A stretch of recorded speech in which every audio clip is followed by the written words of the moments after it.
95% of our clients, the first thing they say is, but I'm going to be hemorrhaging cash flow. The first thing they do is look at it when they go, there's red. Yeah. Price is always a concern in the absence of value. And value is the most important part of this conversation. I'm talking from Julien and Naz from ASO Wealth. G'day guys, welcome on. Thank you, good to be here. A client will get the most amount of value is when an advisor will help you convert your income and equity into predictable outcomes. The best way to single-handedly shift your income is to get better at your job. I always turn to clients and I say, I'm not going to run an adult daycare here. Yeah, I love it. You feel rich on paper. We've met these people.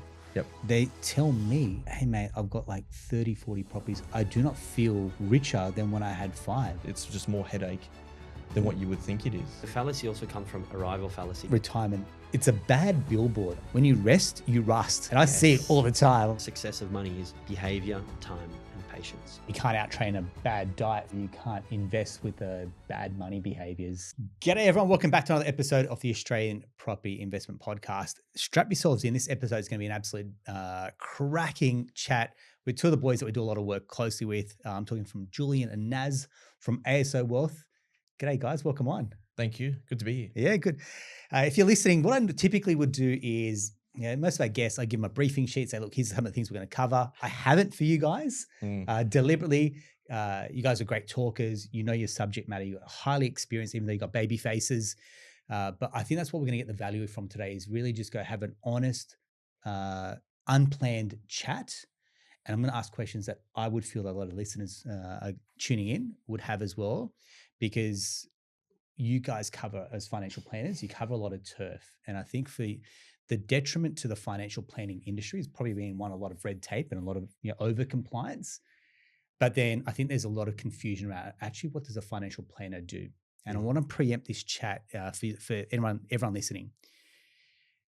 A broker's role is to work out your borrowing capacity. How much can I borrow? How much can I buy for? And to really work out that strategic loan, that loan strategy is what we'd call it. The buyer's agent comes in with a property strategy. The accountant comes in with a tax strategy. But 95% of our clients, as they grow in their investment property portfolio, the first thing they say is, but I'm going to be hemorrhaging cash flow. Doesn't matter if you buy through trust, no trust, individual names, whatever, however way you want to structure it. The first thing they do is look at it when they go, we put repayments in front of them, the rental income comes in, the first thing they do is there's red. Yep. Yeah. And what do I do to stem this cash flow rot? And that almost becomes the handbrake when it comes to building out a portfolio. So you can have the top 5 locations about where to invest in 2026, for example, but if you can't afford to hold 5 or buy 5, the locations become redundant. And that's why we very rarely cover off locations in our episodes, because we need to get the building blocks right. Yeah. And that's why I want to bring you guys in. And it might sound like a 101 question, but for people listening going, all right, I know what a broker does. I definitely know what a buyer's agent does. What's the role of a financial planner? It's a really good question, Aaron. And I think we probably, in the thing you said is that impressions or sometimes misrepresentations of what financial advisors do. I think the funny ones we've heard in the past is he's the super guy. He's the insurance guy. Insurance sales is the big one. Yeah. And it's like you're sitting about to take off and they say, the pilot walks in and they go, he's a glorified bus driver walking in. You never want that person to feel that way, and perception is reality. So if you are introduced that way, I do truly believe that does change the framework of what people think. But I think our industry has changed a lot, and it had to go through so much red tape and regulation to weed out things like product sales, insurance sales, and other things like that. But I think in this current day and age, I think a lot of people just feel that they don't know what the value is, what we actually really do. And they always think that a product is actually the thing that's being sold to them rather than any strategy or solution that's really trying to be unbiased or agnostic to what their circumstances are. So for us, that perception is really key. And I think that also comes a bit to the story of how it came to be. And I think it's probably good to understand that context. So GFC, 2008, global financial crisis, stocks are down. Fast forward, the recovery. Bring your mic up if you want. Yeah, go for it. The recovery comes through. Yep. And, Australian property, and if we put into property concept, it's definitely not a mature asset that you'd feel comfortable pivoting to given the opportunities that public markets have.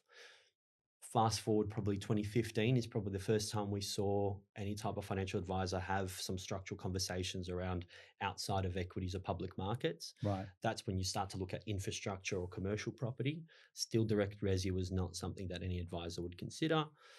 Fast forward 5 years, you have the stories of great companies on public listed. You've got the Nvidia story.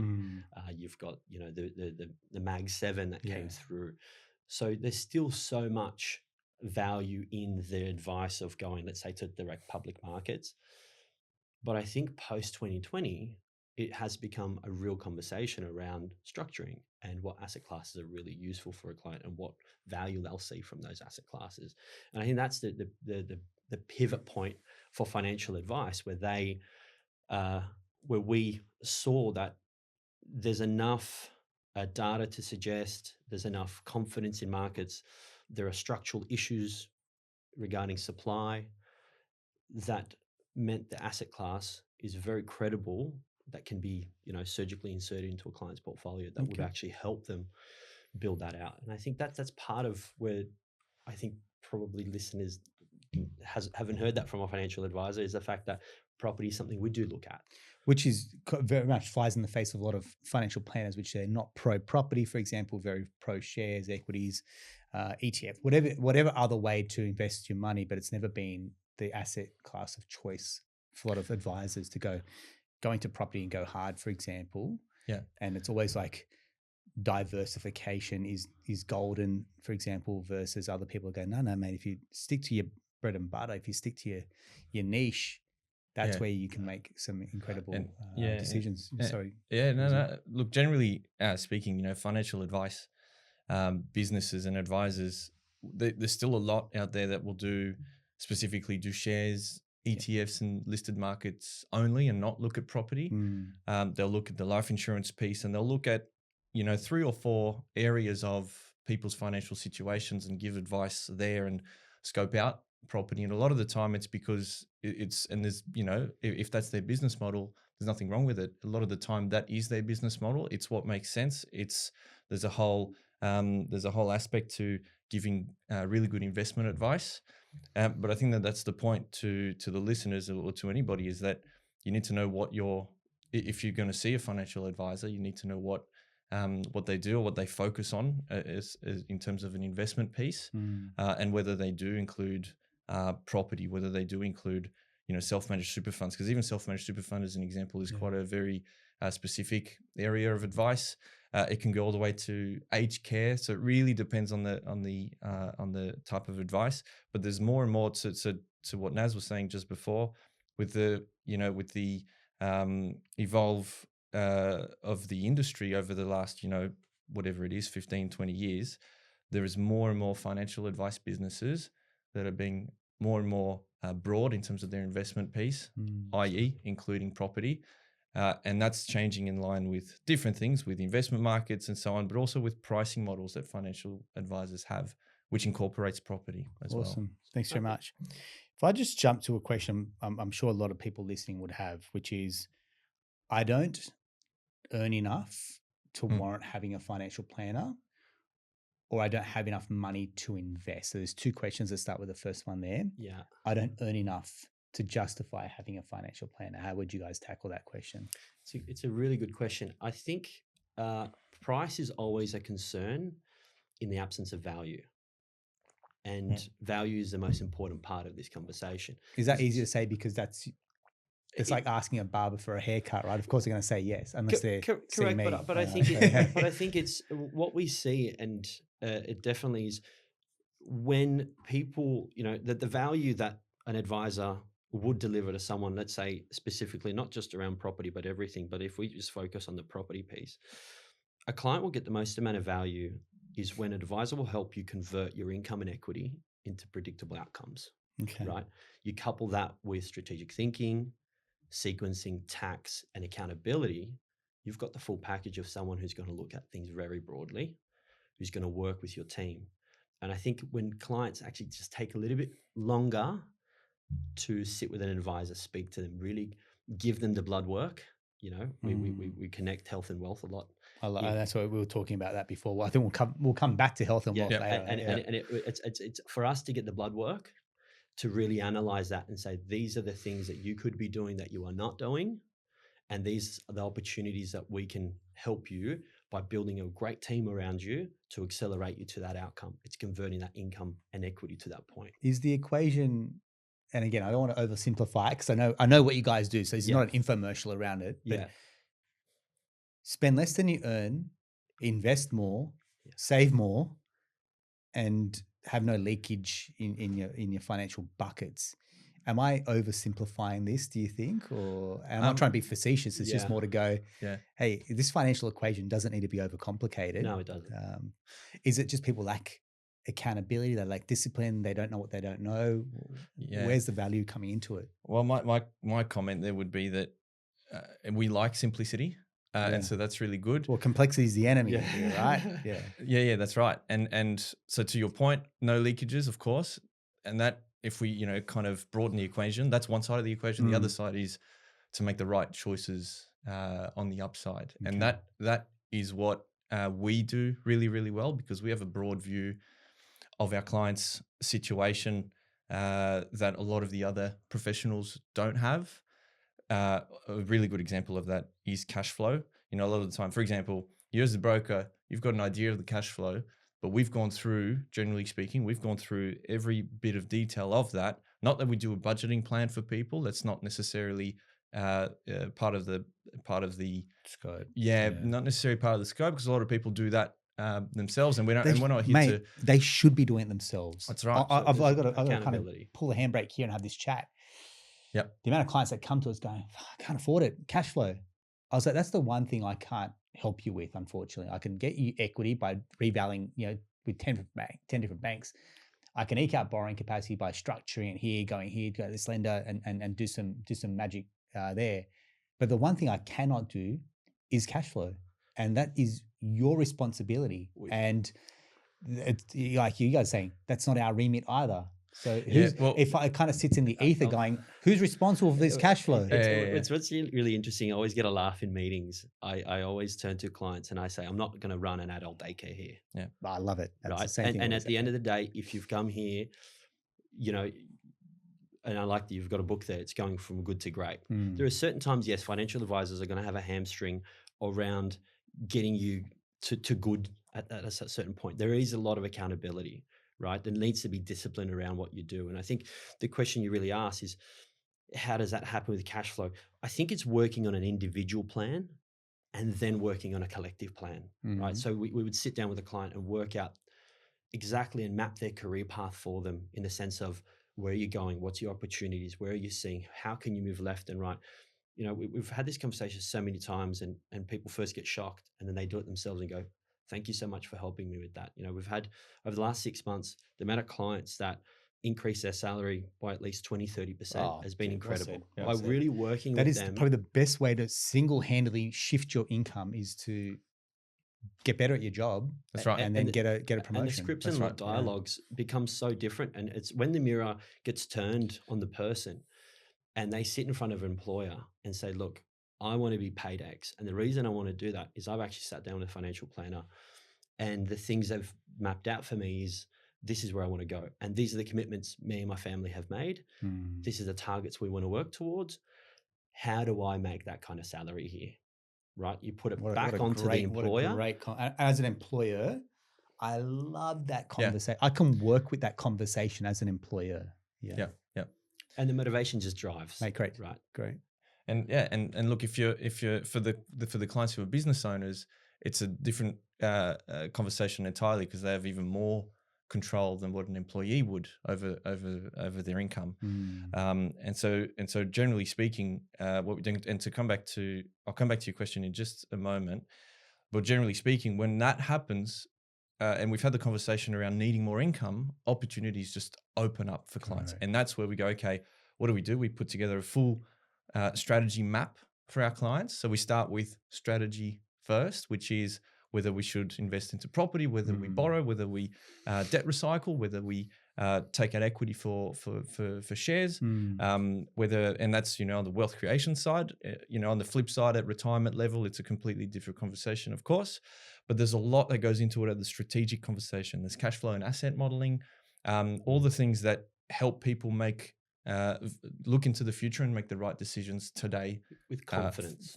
That's exactly right. With purpose and with confidence. That's the constant review that we get. But I think it's not about us. I think it's the whole industry. Is the advisor gives me confidence to make that decision, to make that leap. Because I think to the point, I think we're the only ones that actually sit in the cockpit and actually see everything. And it's not a lot of the time. It's a point in time. When you're writing up that loan, that's your point in time window into this client. For us, we run tracking tools for the whole 12 months, 12 or 24 months back, 12 and 24 months forward. You guys have the perception of the classic steak and Shiraz, where people have to become disciplined if they take out the mortgage and they know that they'll have to sacrifice. But for us, we find the elasticity completely different. We will track them and say, you know what? And I've done this for my family as well. I know between December and March, there is no investing happening in our household. Between March and December is when we bury the hatchet and we really go through things. There's little learnings around cash flow that we've done, even for, and happy to share, is the fact that we've done spend less weekends. Right. And we, big time. Yes, you still spend money, but things like we went to Bilpin to do cherry picking, right? Instead of going to the cafe and having a $250 breakfast. I don't know how it's possible, but it is every time. I don't even. I've got two small kids that now order adult-sized meals. Yeah, it happens. And doing those concepts, it's just a nudge, right? So we put trackers on people's spending, and then we nudge them. The notifications come through. Hey, you made a commitment not to spend more than $1,000 on alcohol a month. Hey, you've hit your limit. It's 3, you're on week 3. Next week, maybe don't drink. And it's actually, clients come back to us and go, that's so helpful. It just, sometimes it's being conscious. So many people say to us, you know what, I spend just because I have it. And I don't really have someone standing there and being accountable. And I think that's the value of advice. It's that coaching mentality. It's really coming in and saying, I'm going to hold you to account because there is a mission. You have tasked me to do this. If you like it or not, I'm going to be there and I'm going to keep you accountable. And to that point, we usually will describe the value of advice into 3 different broad pillars. Obviously, there's a lot more, but from a broad pillar point of view, the first one is the money that you make off the advice. What's generally misunderstood is the amount of time that it can take. So some people might expect money made back immediately from the advice through investment returns or whatever it may be, but we can never promise, obviously, investment returns, right? The market determines that. What we can do is put in place the best strategy to get them to their goal with the highest probability, right? The second pillar, and sorry, actually on that one, it might take 1 year, it might take 2, it might take 5 years, but after 5 years, the compound of the advice far outweighs the fees that we charge, generally speaking. Second pillar is a lot of the time, and this is a different view on value. So there are different types of clients that will value the service for different reasons, and this one is the time saved, right? So a lot of the time, people go, you know what, I don't have the time to spend all of Friday night with my wife figuring this out. You do it. I don't have the time. That's a very simple one, but that's a lot of the time that's the good feedback that we get. And the third one is simply the expertise. People go, I'll pay because I don't know what I'm doing. I don't know how to do this. I don't know why I'm doing this. I've been told to buy property, but why? What's going to happen to my cash flow? And it really depends on people's levels of understanding and expertise. And I think it's all wrapped up in trust, right? We love to talk about it. And I think the industry now is at this level that we can all agree that this is who we are as an identity. So there's a trust formula, and the trust formula is credibility plus reliability plus intimacy over self-orientation equals trust. So I think we all can say we're credible and we're reliable.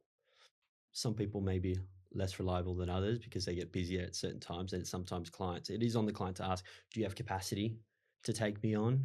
Asking, what do you do and how do you do it? But I think the intimacy is the key part. Is really that you got to get along. That advisor has to be your people. It's the same thing with any professional. You have to get along with the professional. But I think as an industry, we shouldn't have any self-orientation. Every advisor is walking in. This is how we're now trained. We've got AI note takers, right? So anyone could listen back in a meeting 10 years from here, and ASIC could say, hey, by the way, why did you say that? So we all, if you came to me and said, what should I do in this instance? Every advisor should answer unanimously, it depends, right? It's because we won't have that, that self-orientation to say, you know what, I'm walking into this meeting to sell you X, Y, or Z. Self-orientations, I think that's probably where the industry's lost a lot of distrust. Like you said, it's all these financial planners. I mean, we probably get the industry news daily. This planner's been jailed. This, they've taken off with the money. Like, and I think the media loves that. They love those stories because that gets headlines, like true crime podcast for people, right? Like, what's the one in the eastern suburbs? The chick that works. Melissa Caddick. She was never, like that just becomes like a pin-up for like, Yeah. And you see, I think there was one recently, NAB employees, false documentation. Yeah. But a lot of the time, they're not actually registered financial advisors. They're never on the register. They're not actually governed by ASIC. Like Melissa Caddick was never a financial advisor. She was never actually registered on the register. She operated in a completely different space. So I think it's the mislabeling, but it is very difficult. But you paint it with the same brush. Is where that goes. The footage of, the supercars getting hauled onto the onto the tow trucks, and they're in the Hugo Boss or whatever, Louis Vuitton clothes getting handcuffed. That's probably the part. And I'd say as the broker network starts to get a lot more traction with people, I mean, we're hitting nearly 80% market share in terms of writing all loans. I feel like that's going to be our next frontier in mortgage broking, where the quick buck, self-interest, I win, you lose as a customer. I'm the one that's winning, but I'll take advantage of you. Great marketing funnels, for example. That's the stuff that will win, but it's very short term. And trust, that I think you guys subscribe to the same ethos. Yeah. Very hard to gain, very quick to lose, particularly a client. And you could lose trust by not being responsive, or, hey, I missed a number in an email. And like, it's just very, very small things that can chip away for people. And so we've got to tell everyone, like, hey man, we're not perfect. We'll make a couple of errors here and there. Yeah.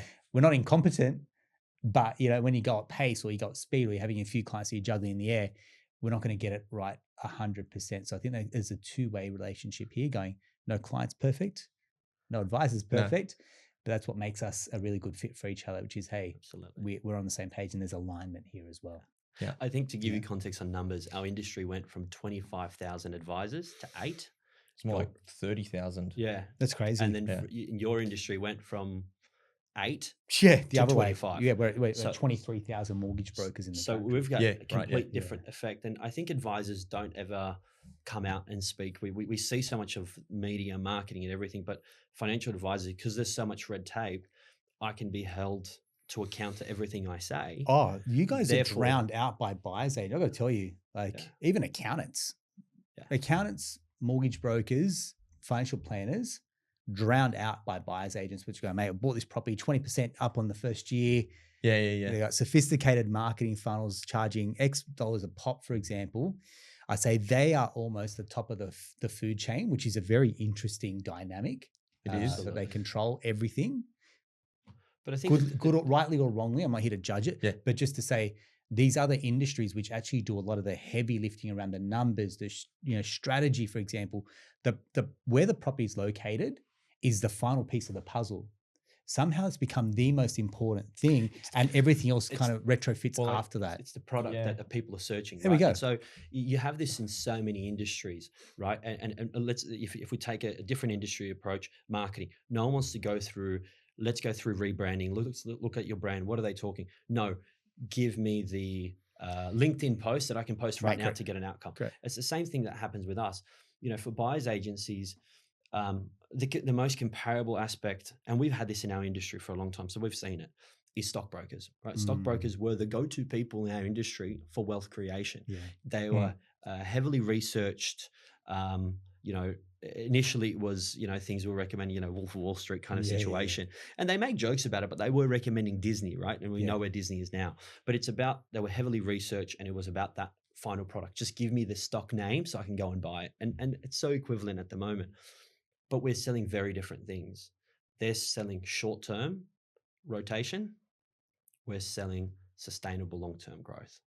That's our Which that's our therein preemptive lies the bias. challenge, fellas, Hmm. because everyone wants the Connecting. fast Well, results. I want the results and now. I'll explain some. Yeah. Sorry, I'll explain a few things that we've seen, where clients have come through and they and this is a really good example. It was about 12 months ago, and a lady came through and she had bought a property through a buyer's agent, and but it was done through her SMSF.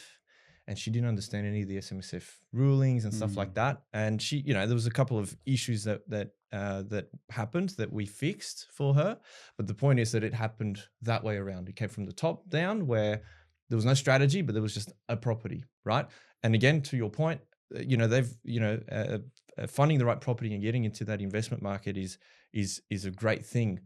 But to bring it back, the way that we do it and the way that we believe holistic advisors should be looking after their clients is by determining a property strategy first, and then bringing in the buyer's agent to go, please not only validate but also add, because you're the expert in the property field, add to what I've just put together. Yeah, but I'm the buyer's agent, guys. I can't give you advice. But it's what Right? you Yeah, like, can you see like the customers in the like the clients in the middle is going, hang on, the financial planning piece, like it's going to slow me down. I need to get into the market now because the right market's now. pumping right now. And this is, by the time you guys do your property strategy and I give you all my documents and all my information, the market's already moved. And you with your us with our loan strategy, you guys with your property strategy or planning strategy, it's going to slow me down. And my money's best spent in the market. 100%. I think the best analogy I could come up with on the spot, right? If you sail out of Sydney Harbour and you're doing the Sydney to Hobart and you've got a dock in Hobart, and this is why advice is so difficult. We're trying to make two ends meet because it is all about combining lifestyle and financial outcomes into one.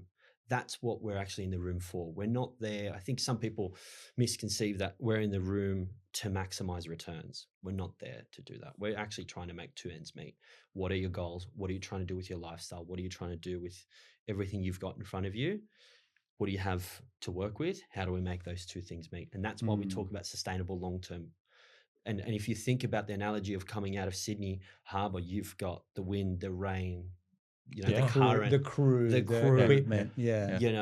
So there's so much you need to battle. Sometimes it's not a linear path. You've got to go out to the ocean and come back in, and then you might, you hear all the stories. They went from far left to be the quickest in. They took the longer journey to be the quickest. So it's all those things, and that's a part of the difficult of financial advice, is because someone looks you in the eyes and says, well, in 10 years, will I actually get there? Mate, spot on. Spot on. Yeah.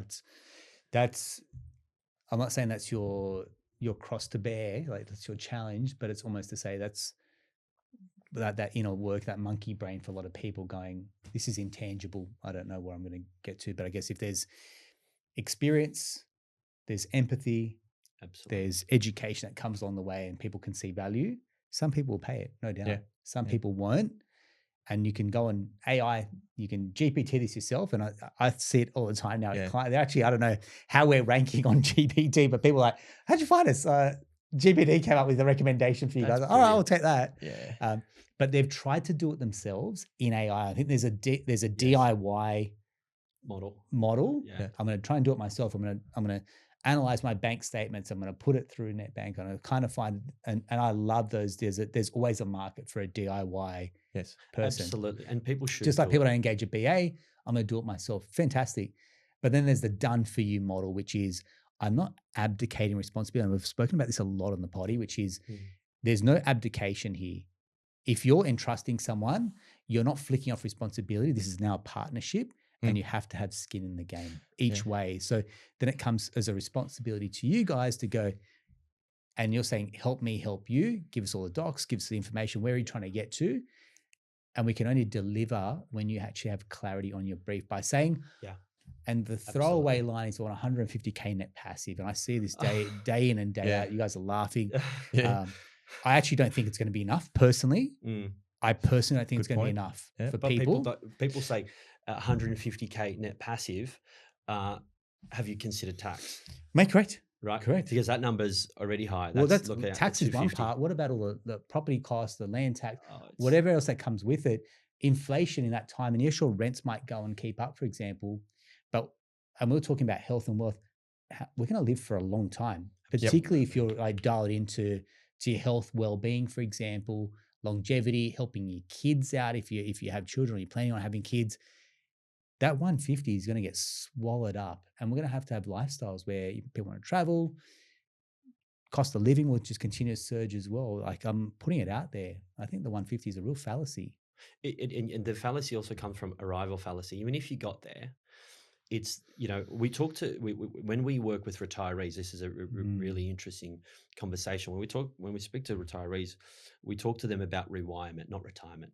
Right, rewiring their brain of how it all works. Dude, I think retirement, just as a side point, it's a bad billboard. I talk about a few bad billboards. One is people get mortgages. They think they're going to have noodles every night and tins of tuna. That's a bad billboard for getting a loan. I think people that say that are really bad advertisements for what it means to go into debt.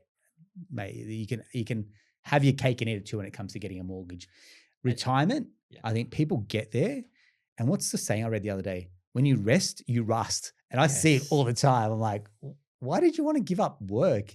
And I think that they give up work because they don't actually love their job. Yes. Correct. Yes. They don't actually love, they're trying to get, and this might have a little bit of chili powder for people that are listening that want this passive income or the financial, like financial independence, retire early. They want that because they don't love their day job. I'm like, go and find a day job that you love. Yeah. And you don't have to retire early because you won't actually keep your mind engaged. Absolutely. That's right. And I think it doesn't have to, I mean, look, there's different things. One aspect is obviously that people not loving their job. Another might be perception, status. There's going to be a few of these things. There's a dream that's being sold out there. There's bullshit. It is an absolute BS dream. I'll get going on this. I'm like, anyone that wants this FIRE movement, good luck to you. When your mates are working, you've got no one to hang out with. What's the point? Loneliness. What's the point? Being outside the building. You'll drive your partner crazy. You want to get a divorce? Hang out together at home all the time. You'll drive each other bonkers through COVID, right, mate? So I think this is the thing we talk to clients about, and I was actually speaking to a client who's nearing that fallacy. Yeah, very close to. Yeah. And I said, I'm ready. Like, we're ready to start giving you your $15,000 a month. Yeah, right. How are you going to spend it? And he started going through everything. He's like, that's not enough. I said, well, mate, because you're going to find a new set of friends that are in the same group as you. And you're ready to spend. There's no purpose. So we don't believe in financial independence means different things as long as there's a purpose-driven aspect behind it, right? It's not about, I want to retire so then I can do whatever I want. Actually, you need to start doing that in your day-to-day life anyway, right? And that's the health and wealth connection we talk about. Spot on. And you can have these transition points, but I think what we start to get to is these arrival fallacies, and we see it all the time. When you get to that 45 or 50, and then, God bless, if you have kids, you start to look at that, and looking at my family, I start to go, well, you know what? I was thinking I might work for 10 to 15 years. Now it's 25 because I want to leave something behind. I want to leave a legacy. I want to set a role model for my kids that, Absolutely. hey man, you get up, there's purpose. Absolutely. We need some structure in our lives, whether you don't need maybe regimented structure. You do need some structure. You want to contribute to this economy and you want to use your noggin as well. I'm calling it. I'm calling it. Just I like going concepts of where the US, they shun it a little bit, but I do like it. The micro retirements. I think that is a real concept that people can actually look at that and say, I'm going to take a micro retirement. I'm going to take 6 months off and build that all up between jobs or within jobs, and actually take that time to spend with what you really want to do and find that purpose. That's more probable. What we look about on the passive income side is don't look at the passive income. Look at the actual net number you're working towards, because the net number is way more important. That's actually going to give you purpose and drive to say, you know what, I need to get to this number with lots of structure. And what is that going to result out of? Because building, let's just call it a spade, building a resi portfolio, no matter how many properties you have, from 1 to 150, I've never met a client who's been able to execute a fire strategy, just having a quantity amount of properties, the amount of complexities. All it takes is one great storm and a property.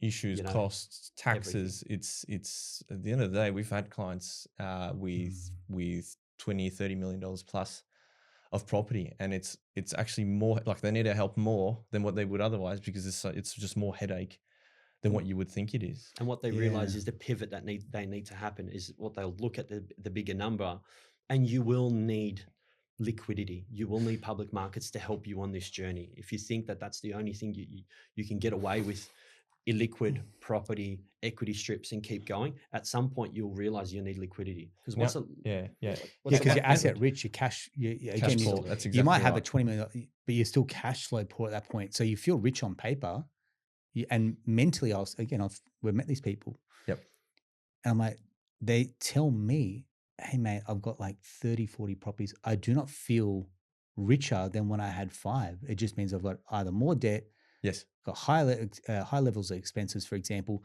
and I've got a lot to manage. Now, I've been a big proponent of building intergenerational wealth through property, and that does come with buying and building out a portfolio.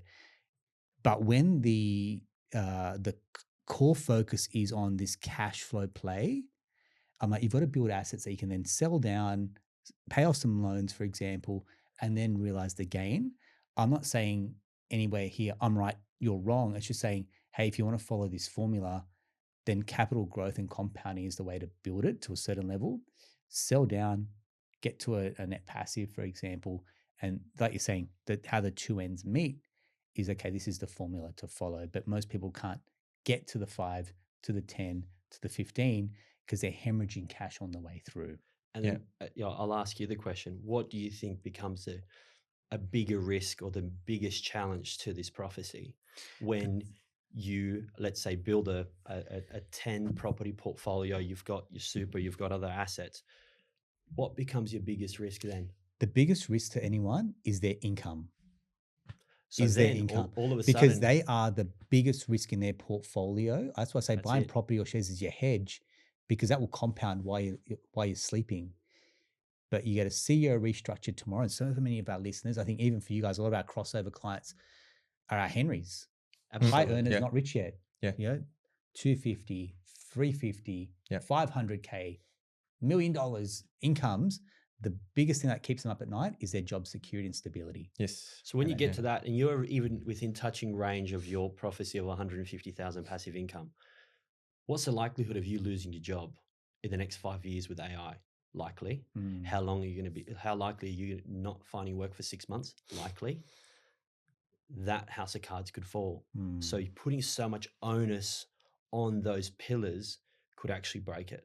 And that's where I think it's really, really careful, and clients need to be careful and considerate of what are they wishing for? But so many times that we've sat in meetings, even together and other parts, where we see conflicting goals. I want to retire, but also want this. We can't have both. Correct. The math. I want a property, a positively geared property, but we want to pay less tax. Bro, I'm sitting here going, I hate to be the bearer of bad news, but the second that you're making a positive cash flow property, you're paying tax now. Yeah. But you don't want a negatively geared property, but that's going to give you some tax back. But it just messes with your head sometimes. People in reverse. We met a client that said, hey guys, I'm coming to you. And this is sometimes where clients, a bit of context, I think you should interview financial advisors and go, it's like a health check. Am I doing the right things? Do you think there's things you can help me with?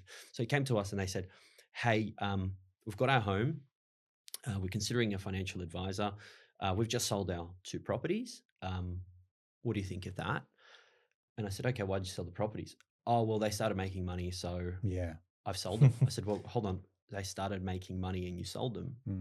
Yeah, I want negative gearing. Well, I sold out because it was the right time to exit. And it wasn't about that. It was just as soon as it went positive cash flow, they sold. They were so sold on negative gearing, and that being the number one aspect of building property, that they missed the whole aspect of what it is they're actually doing.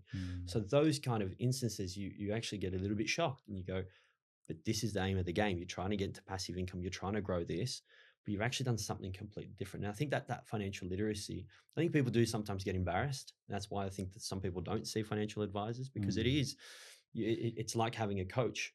I have the pilot's view, and I get to see everything, and I can come in and be at your shoulder and say, you know what, that's not the right thing you're doing. I think you should be doing this way. I'm glad you mentioned about coaching. I brought Jodie Cooper on, one of my personal exec coach, and her job is pretty much every time is, as I talk, just going, is that a blind spot? And it's a very gentle way of just pointing out a few shortcomings that I've got with my mentality or my actions, for example.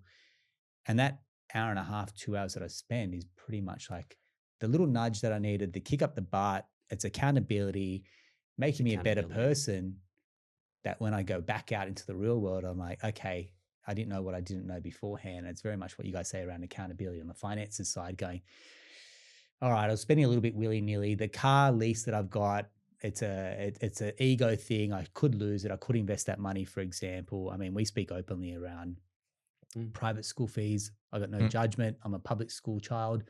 But, I can see the value in, educating your children. You do anything for your kids. I mean, you're a parent.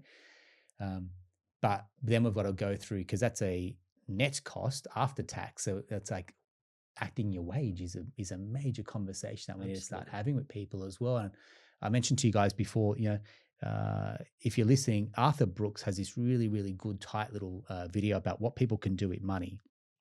First thing most people do is buy stuff, thinking that I've worked hard, I'm going to go and buy stuff because that's generally going to make me happy. And mate, we've all been there. We all have nice things. I don't say that at all, but there's other things that may inherently give you more enjoyment as well. So being able to buy experiences, like, for us, I've been open. We took our family on a small holiday recently, bucket list stuff. And you're like, the memories that have come off the back of that, cherished. And we've created a new, unlocked a new level with our family going, we've done that together. Isn't that amazing? Right.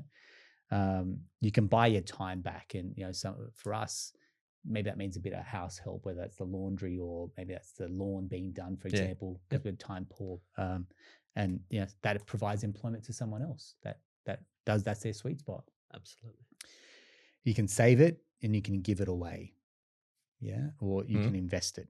Yeah. And I think that's the part where, how does someone then have these buckets without it feeling like a financial planner going to come in here going, donkey on the head, going, stop spending money. Like, I've got no enjoyment anymore. How do we find a good, healthy balance where my money can flow into these, barefoot buckets? It is highly psychological, and there are going to be people that want to spend on their lifestyle differently to others. There are people that we look after that earn less than others, that spend more on lifestyle and that have less to invest at the end of every month. But if that's what they want to do in the relationship that they want to have with us, so be it. We're not here to tell them how to live.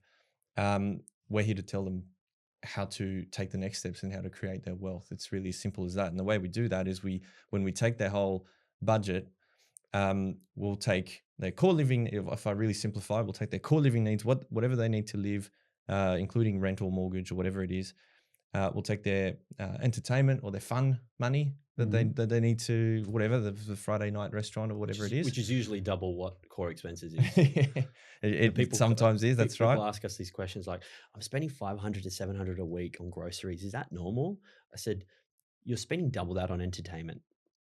Maybe we should ask that if that's normal. Like, where are you going to create your own disciplines? Yeah. And look, if they don't ask us, we don't dive too deep into that immediately, because we're not here to judge. We're here to take what they have, take their situation as it is, and go, okay, based on where you are, and we take the different scopes, which is scope of wealth creation, whatever that means, whether it means property or shares or ETFs or whatever it may be, the scope of superannuation planning and optimization, super contributions, super investments, life insurance, whatever it is, the different scopes and areas of people's financial life. But to bring it back to the budget, what always happens is at the end of the month, there's going to be a net cash flow. You go, okay, after you've provisioned for holidays and everything you need to live, you have, whatever it is, 5,000 extra every single month. And then is there a tech tool that someone listening right now can just go, hey, plug it into a computer and away we go? There's lots of calculators, and I think it's finding, a really good tracking budgetary tools, right, that can look forward and back and give you a calendar where you can plot things on, and it gives you nudges to say, hey, by the way, you are working towards this goal. You have a major expense like your car insurances or your holiday, whatever it's coming up. You need to start saving more. And I think that people just need to actively want that information to be nudged towards them. But I think the biggest part that people need to really understand, and this is kind of coming back a little bit out of the weeds, we see people seek advice after they made mistakes, and that's quite sad. What mistakes are we talking, if you don't mind me asking? We typically see, let's use a couple as an example. Someone made an investment call and said, let's go build this, let's go buy that. And it's not worked out exactly how they planned. And then usually one partner says, enough of enough. I don't want to fight anymore about money.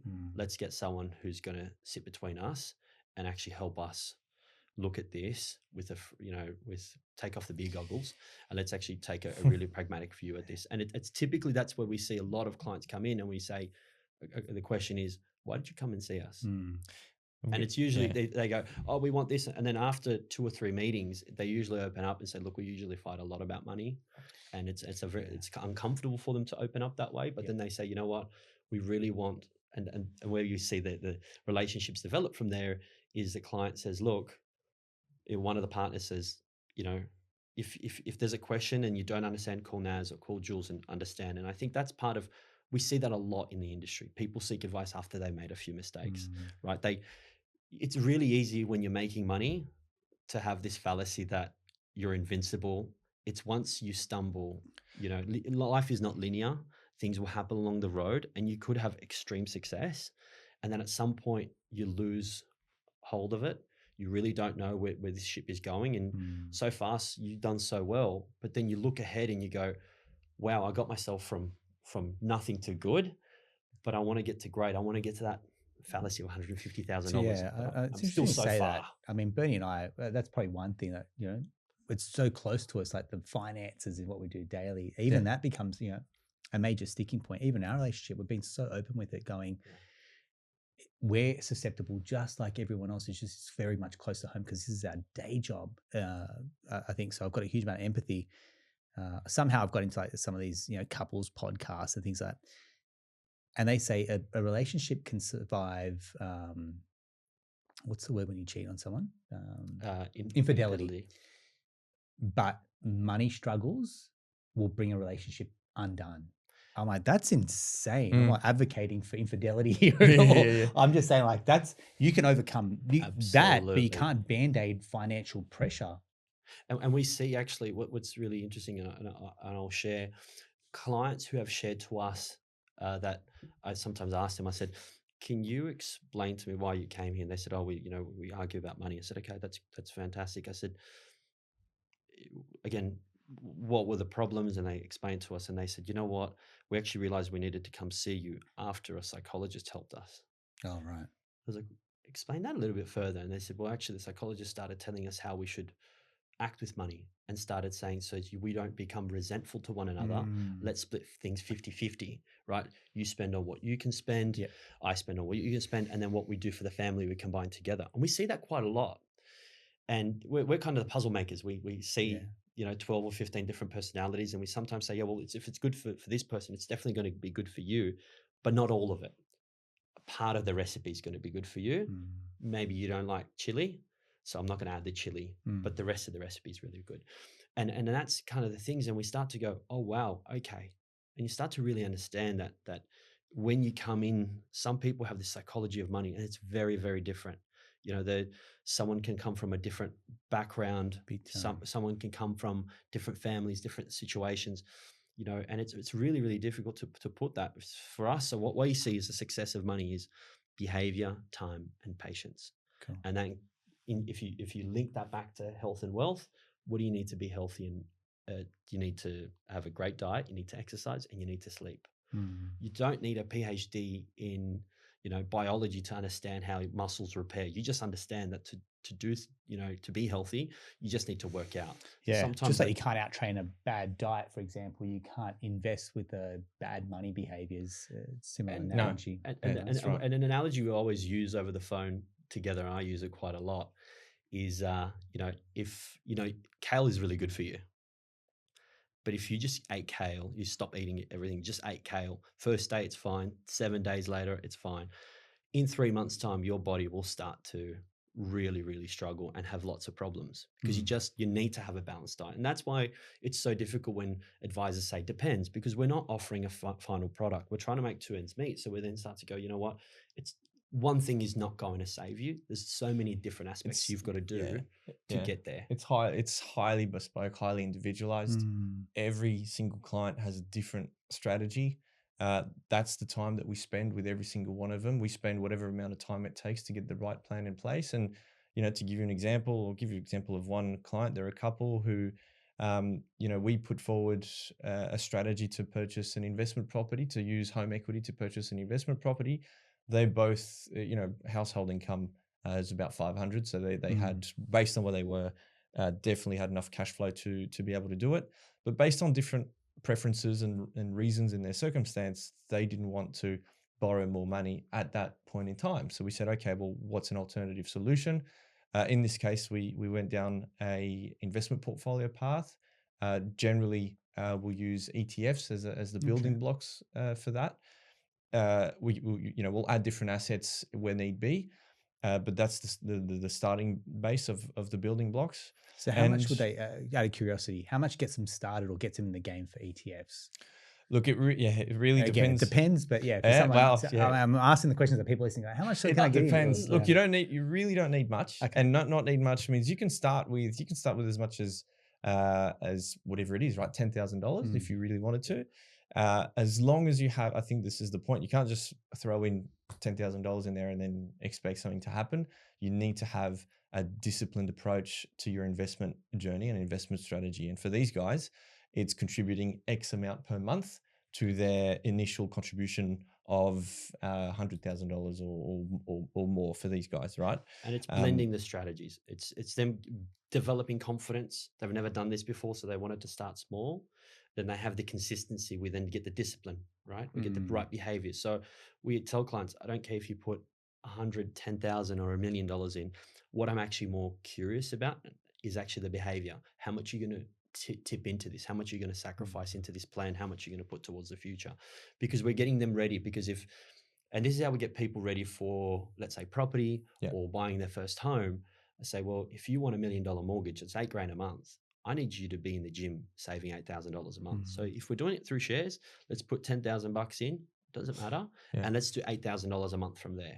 And that recreates habits. So if we say that these guys are putting in, as an example, $8,000 a month, they can shift the dial on that. It's a share portfolio. It's not a debt repayment. So it's not mandatory. So if they wanted to drop it to 4, they could drop it to 4. And as Naz was just saying, that gets them ready for what the property is going to be when it's $6,000 a month of minimum debt repayments. You go, okay, well, these guys are ready and they know what it takes to build those habits. It becomes addictive, right? Because they see how it starts to grow and compound. And then they go, hey, Nazi, if I drop it from 4 to 8, what does a 10-year number look like? And they'll see it drop dramatically. And they go, no, I'll stick to 8. Those expenses can wait. Because I think it's once the behaviors start changing and we tell clients, give us the time and your patience and it will all pay off. Some people need a slower burn. Some people move really, really fast and want the whole comprehensive portfolio. Like you said it perfectly. What can you borrow? We change that and flip it. What can you buy? Right? What you should be buying, to work into those circumstances. I think it is very much about the client's ability to sacrifice, but also see the end point, see, well, how much variance or what elasticity will I create by doing these certain action items? And I think once people see it, once they work with a planner and say, well, if I did X, Y, and Z, and what about if I changed it like this? And they see the elasticity of the outcomes, people go, you know what? No, I'm really going to stop doing that. And once they're conscious and they're aware, magic happens. And that's what we saw with incomes. That's what we saw with debt and everything. It's sometimes it's the conscientious brain that goes, you know what, I've got to change. And thanks. I think your point earlier, Jules, which was no two clients are the same. I think even where people have been 3 years ago to where they are now, absolutely, that their life could have changed. I mean, you take us. two very small kids, both in daycare, paying exorbitant childcare fees, for example. Now we're coming out of that next year, where two kids are in school, for example. It's a very different financial position. Absolutely. Very different. Like the disposable at that point, or where our incomes have even got to over the last, that time period, that's all changed. Our portfolio has changed as well. So it's something that's like, it's never this set and forget to go, right, the strategy's done. It's like our will. It's had to keep being updated on a pretty regular and consistent basis because things have changed. We've evolved, we've matured, for example. We may have more now, or our risk has changed, our profiles adapted as well. You've got a family, and all of you guys are different in the way you see the world. Look at us three. We had a coffee just beforehand, and all of us ordered completely different coffees. Same outcome, but very, very different needs. But to your point, what those changes in your life will create, and Naz and I talk a lot about this, it creates sprinting seasons of wealth creation. Yes. And it creates, risk adjusted seasons where you really slow yourself down and you go, okay, well, at this stage of my life, which might be 6 months, it might be 2, it depends on, it depends. I'm in a winter period. Yes. Winter period. Whatever it is. You need to keep it this tight. The amount of times for people that, okay, we're on mat leave, we're going to have one, but we're thinking about having a second. Hey man, you just accept the fact that you might be locked out of the market. You're not in a summer season or a spring season. You're in a winter or an autumn when it comes to just bunker down, enjoy this time with your young babies and kids, for example. There's enough financial pressures, enough stress, sleepless nights, kids, juggling, relationships. Just focus on that. And then come out of that into your spring when the kids are coming out, 2, 3, 4, 5, for example. And that might be a time period to catch up on a few lost years out of the market. Now we're back to 2 incomes. There's stability, there's security. Okay, let's go again. And I think there's a level of awareness that doesn't happen with a lot of these money podcasts, a lot of investing, people just going, get into the market, do it now. Must be now. Got to be now. Has and if to you be don't now. buy, if you don't do it our way, you're wrong, we're right. I really just want to have this conversation with people. And I think particularly when I've listened to a podcast with Bernie, what we get out of it, especially around, because I don't listen to any podcasts. I don't, because again, it's too close to home. But it was a really good one. It was Morgan Housel on Diary of a CEO. I absolutely loved it. I said to Ben, let's listen to it on our way back from Barrel. And we sat there and like, what I heard versus what she heard was so different. I was like, how did you get that interpretation? We're both listening to the same thing. And that's, I think, when it really dawned on me, because we listened to it together, but we had a conversation about it afterwards. Just our two interpretations were wildly different. Do you know what's really interesting about what you just said is that, generally speaking, I mean, I listen to podcasts when I'm on my own. I don't really listen to that with other people. And so to get that point of view really is getting me curious as to, listening to something with someone else and go, what was your point of view? Because if that's pause it and go, what? What did you take out of that? Because what happens here, what we're taking out of this is that if whatever it is, X amount of listeners listen to your podcast on a weekly basis, it's possible that every single person is taking a different, like everyone will take a different value out of it. That's a given, but everyone might take a different message out of it, which is not always intended. Let's take a couple just to jump in for you. Absolutely. One person might be curious about getting a financial planner, and one person, their family had a really bad experience with a financial planner. Don't trust them. And so the other person's going, we shouldn't be in a financial planner. And the other person's just like, shut this down. We're not doing a financial planner. We can do it ourselves, for example. It's like, okay, that's not a conversation anymore. That's like my way. No, it's like a yes, no conversation. Whereas if you can listen to it, they're going, all right, and this is not spooking you guys, but it's just say, oh, okay, I'm a bit curious about what a planner does. Let's just go to the next step of, okay, is this for us? Are we at the right time to invest time and money, energy into this relationship? And I was just going to add, there's something that we ask our clients. I think most advisors do anyway. I think in our age category, I think the person needs to reflect who you are. But there's a question we ask just before they sign the engagement. We send it and then we do a phone call straight away. Right. And we say, what are you going to value most out of this relationship? Right. So I'm very clear about what I need to deliver for you outside the numbers. And usually one partner is like, no, it's all about the numbers. Right. I want to see outcomes. I want to see this. Okay. What kind of numbers you want to see? How I can't promise you anything, but I can definitely make sure the shifts and the kinetic shifts are there so you can see that the progress is being made, right? So that's kind of like the sporting director going, I want to see, I don't care if we win 2-1 or 1-0, I just want to win.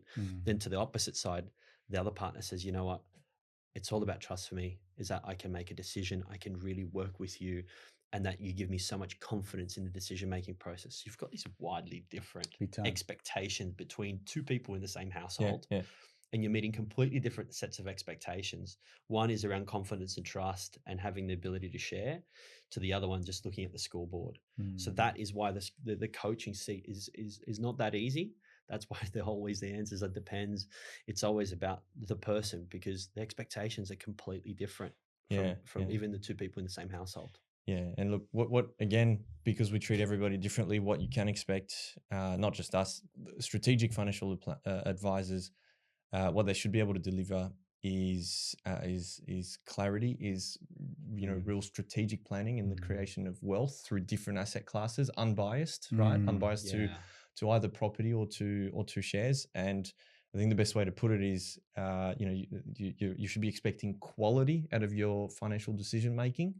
And at the end of the day, it's an investment, right? So when we look at it as, what are we paying for a financial advisor? Well, it's just like a buyer's agent that does a transaction into something that's going to contribute to your wealth creation plan.